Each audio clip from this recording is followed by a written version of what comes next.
नमस्कार दोस्तों, स्वागत है आपका हमारे चैनल में। और आज हम चर्चा करेंगे एमपीपीएससी का जो प्रारंभिक परीक्षा होती है उसका सिलेबस, उसमें कौन कौन से विषय आते हैं। तो ये छोटा सा वीडियो आपके लिए बहुत लाभकारी होगा, इसको पूरा देखने की कोशिश अवश्य करें। तो जो प्रारंभिक परीक्षा होती है, प्री होती है, उसमें ऑब्जेक्टिव टाइप के क्वेश्चन होते हैं, मल्टीपल चॉइस 4 ऑप्शन होते हैं, उसमें एक को आपको टिक करना होता है। इस तरह से इसमें 100 क्वेश्चन होते हैं, 100 प्रश्न होते हैं। और आपको हम जानकारी के लिए बता दें कि इसमें 2 पेपर होते हैं, एक ही दिन में 2 पेपर होते हैं। पहला होता है जीएस का, मतलब सामान्य अध्ययन का। सामान्य अध्ययन से 100 प्रश्न रहते हैं, और इसी प्रकार सी सेट का भी होता है दूसरे टाइम पे। तो शुरू में आपका जीएस का होगा और दूसरा होता है सी सेट का। इसमें भी 100 प्रश्न रहते हैं और इसमें भी 100 प्रश्न रहते हैं। अब समझने वाली बात यह है कि जो ये पेपर होता है सामान्य अध्ययन का, इससे आपकी मेरिट बनती है। और ये जीएस, ये सी सेट का जो होता है, इसमें मैथ, रीजनिंग और कंप्रीहेंशन, हिंदी वगैरह इसमें पूछे जाते हैं। तो इसका सिलेबस आपको अलग से बता दिया जाएगा, क्योंकि ये क्वालिफाइंग है। तो इसका हम बाद में चर्चा करेंगे। मेन ये है जिससे आपकी मेरिट बनेगी, मतलब जिसमें आप प्री परीक्षा पास करेंगे।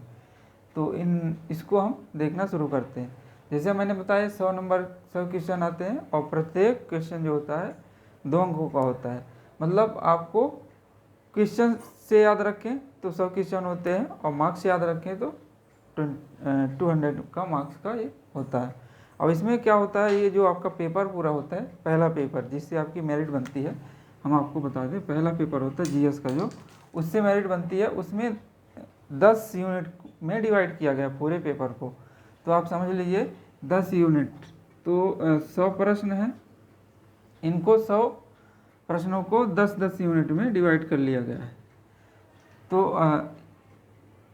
जब इसमें 10 यूनिट में डिवाइड करेंगे तो आप समझ लीजिए कि 1 यूनिट से कितने प्रश्न आने की संभावना है, 10।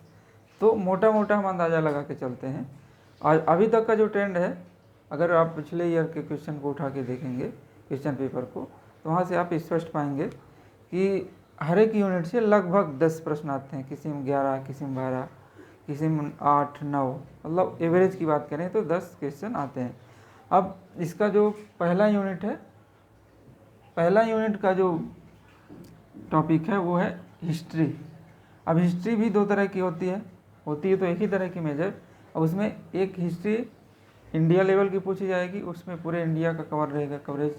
फिर दूसरा यूनिट जो होता है वो भी हिस्ट्री का ही होता है, और उसमें जो है एमपी बेस्ड क्वेश्चन रहते हैं, जैसे एमपी के शासन वंश।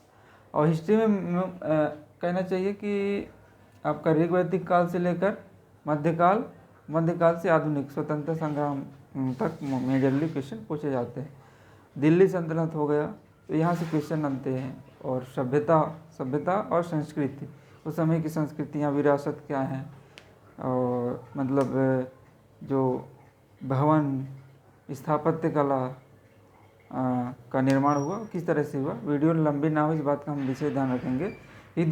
फिर दूसरा यूनिट में हिस्ट्री है, वो मध्य प्रदेश के संदर्भ में है, जैसे मांडू वगैरह हो गए, ग्वालियर का किला, ये सारी चीज़ें, तो यहाँ से प्रश्न आते हैं। फिर भूगोल, हिस्ट्री भी 2 पार्ट में है। मतलब अगर आप हिस्ट्री को पढ़ेंगे तो एमपी और इंडिया का, तो यहाँ से आपके 20 क्वेश्चन कवर होने की संभावना है। इसी प्रकार जियोग्राफी, भूगोल है, भारत का भी है और एमपी का भी है।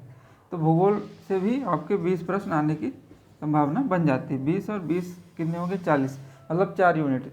तो 2 में हिस्ट्री, 1, 2, तीसरे और चौथे में जियोग्राफी आ गई। फिर संवैधानिक व्यवस्था, मतलब जिसको आप पॉलिटी कहते हैं या कॉन्स्टिट्यूशन कहते हैं, राज्य व्यवस्था भी कहते हैं बोलचाल की दूसरी भाषा में। तो यहाँ से 10 प्रश्न आते हैं, एमपी और इंडिया दोनों को मिला के ओवरऑल यहाँ से 10 प्रश्न आते हैं। फिर आपका इकोनॉमिक्स आता है, इकोनॉमिक्स भी कंबाइन है, मतलब इंडिया और एमपी दोनों का पूछ लिया जाता है। तो यहाँ से भी 10 प्रश्न आने की पूरी संभावना रहती है। फिर जो 7वां यूनिट है, इसमें साइंस है, इन्वायरमेंट है और हेल्थ है। तो विज्ञान में तीनों सेगमेंट, फिजिक्स, केमिस्ट्री और बायोलॉजी, रसायन, भौतिकी और जीव विज्ञान। तो यहाँ ये तीनों आते हैं, यहाँ से फिजिक्स, केमिस्ट्री और बायोलॉजी। और इन्वायरमेंट, पर्यावरण से जो मूलभूत प्रश्न हैं, वहाँ से आते हैं। और स्वास्थ्य हेल्थ, जो रोगाणु हैं, विषाणु हैं, इनका नाम क्या होता है, कौन से रोग किस कारक से होते हैं, कौन सा बैक्टीरिया होता है, तो एक टेबल रहती है, उसको याद कर लेंगे। तो प्रीलिम्स निकालने की कई तरीके होते हैं, हम अभी सिलेबस की बात कर रहे हैं, रणनीति की बात चर्चा आगे करेंगे। फिर 8वां जो होता है, 8वां करंट अफेयर्स का होता है, समसामयिकी। तो इसमें तीनों तरह की आती है, इंटरनेशनल, नेशनल और एमपी स्तर की। जो अभी नई योजनाएं हैं, करंट से जुड़े हुए ज्वलंत मुद्दे हैं, और खिलाड़ी वगैरह जो प्रदर्शन हुए हैं, तो वहाँ से प्रश्न आते हैं करंट अफेयर्स के, जो समाज के लिए ज़रूरी हैं। जो तिथियाँ कभी कभी पूछ ली जाती हैं, भवन निर्माण हुआ, कुछ उद्घाटन हुआ, तो बड़े बड़े जो प्रोग्राम होते हैं, यहाँ से मृत्यु हो गई, कुछ ज़रूरी हस्तियाँ आई देश विदेश में, तो यहाँ से करंट का रहता है। अब ये सूचना और संचार प्रौद्योगिकी, यहाँ से 3 यूनिट बनती है। यूनिट के अंदर 3 टॉपिक होते हैं, रोबोटिक्स होता है, कंप्यूटर का बेसिक होता है, और संचार टेक्नोलॉजी की तरह ये 3-4 टॉपिक्स में कवर होती है। फिर इसमें अभी अभी नया संशोधन हुआ है, ये 10वां यूनिट है, आप इसको देख लीजिए ध्यान से। ये जो 10वां यूनिट है, ये अभी 2024 का जो सिलेबस चेंज हुआ है, मतलब ये जो पूरा सिलेबस हम बता रहे हैं 24 से इम्प्लीमेंट हो चुका है। 2024 का MPPSC का जो एग्ज़ाम हुआ है 2024 या उसके बाद जो भी हो रहे हैं, उसमें ये पूरा सिलेबस आपको देखने को मिलेगा।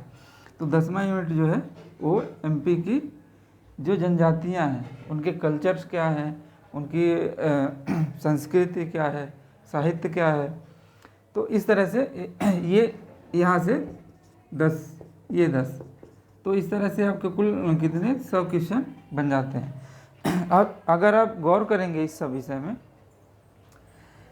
तो हिस्ट्री से कितने के क्वेश्चन हो गए, 40 आ गए। जियोग्राफी से भी 40, सॉरी मिस्टेक हो गया, 20, 10 और 10 20, 10 और 10 20, यहाँ से 10, यहाँ से। अब इसमें अब अगर MP का देखें, केवल मध्य प्रदेश, तो आपको देखने को मिलेगा 1, 2, 3 और ये 3.5 ये होगा, और एक ये 4.5 इसलिए बोल रहा हूँ कि इसमें इंडिया की भी है, MP की भी है, तो 4.5 यूनिट मोटा मोटा MP का हो जाता है। तो ये सीधा अगर माने 4.5 यूनिट मतलब 55 क्वेश्चन। तो अगर हम इसको क्रैक करना चाहते हैं तो MP का वेटेज को इम्पोर्टेंस देनी पड़ेगी। MP की कोई भी एक अच्छी सी बुक अगर ले लेते हैं, उसका रिविज़न करते हैं, पढ़ते हैं अच्छे से, 2-4 बार 6 बार रिवीजन कर लेते हैं, तो चीज़ें आपके लिए आसान हो जाएंगी।